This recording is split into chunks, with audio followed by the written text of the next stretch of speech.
Hi friends, welcome to மா stories. என்னுடைய ஷோராக உங்களுக்கு பிடிக்கும். ஸோ லைக் பண்ணுங்கள், ஷேர் பண்ணுங்கள், சப்ஸ்கிரைப் பண்ணுங்கள். டுடே ஸ்டோரிஸ் முற்பகல் செய்யின் பிற்பகல் விளையும். அதாவது ஒரு ஊர் இருக்குது. அந்த ஊரில் வந்து ஒரு அழகான கூட்டு குடும்பம் இருக்குது.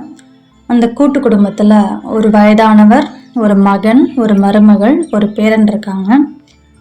ஸோ வந்து வயது முதிர்வின் காரணமாக அந்த வயதானவருக்கு கை காலம் நடுங்க ஆரம்பிச்சிருது.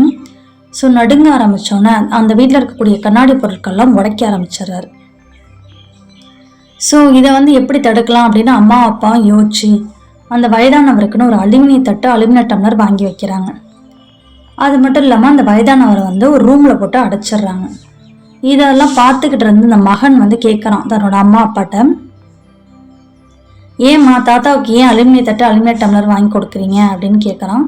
உடனே அவங்க அம்மா அப்பா சொல்கிறாங்க, இல்லை, அவருக்கு வந்து வயசாயிடுனால எல்லாத்தையும் போட்டு உடைக்கிறாரு, அது எடுக்கிறதுக்கு தான் அலுமினிய தட்டும் அலுமினிய டம்ளரும் வாங்கியிருக்கோம் அப்படின்னு சொன்னோன்னா அவனோட மைண்ட்லேயே ஸ்ட்ராங்காக அது ரெஜிஸ்டர் ஆகிடுது. ஓ அப்படின்ட்டு நாட்கள் கடந்து போகுது. அந்த வயதானவர் வந்து இறந்துடுறாரு. அவருக்கு இறுதி சடங்கெல்லாம் முடிஞ்ச பிறகு அந்த பையன் வந்து அவரோட ரூமுக்குள்ளே போய் அந்த அலுமினிய தட்டையும் டம்ளரையும் எடுத்து சேஃபாக வைக்கிறான். உடனே அவங்க அம்மாவும் அப்பாவும் இதை பார்த்துக்கிட்டு இருக்காங்க. ஏன் இப்படி சேஃபாக எடுத்து இதை வைக்கிற அப்படின்னு கேட்குறாங்க. உடனே அவன் சொல்கிறான், இல்லைம்மா, வயதான பிறகு உங்களுக்கு வந்து இந்த அலுமினிய தட்டு டம்ளர் தேவைப்படும்ல, அதனால தான் நான் இப்போயே எடுத்து இதை சேஃபாக வைக்கிறேன்னு சொன்னாலும் 2 பேருக்கும் ஷாக் ஆகிடுது. அம்மாவுக்கும் அப்பாவுக்கும் ஷாக் ஆகிடுது. லேட்டாக தான் தன்னோட தவறை வந்து ரியலைஸ் பண்ணாங்க 2 பேரும். அதாவது முற்பகல் செய்யின் பிற்பகல் விளையும். Finally the moral of the story is தன்வினை தன்னை சுடும்.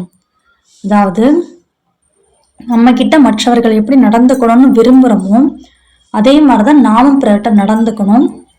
அது மட்டும் இல்லாமல் நம்ம மற்றவர்களுக்கு என்ன பண்ணுறோமோ அதுதான் நம்மளுக்கு திருப்பி வரும். நல்லது பண்ணால் நல்லது வரும், கெட்டது பண்ணால் கெட்டது வரும். That is karma. தேங்க்யூ.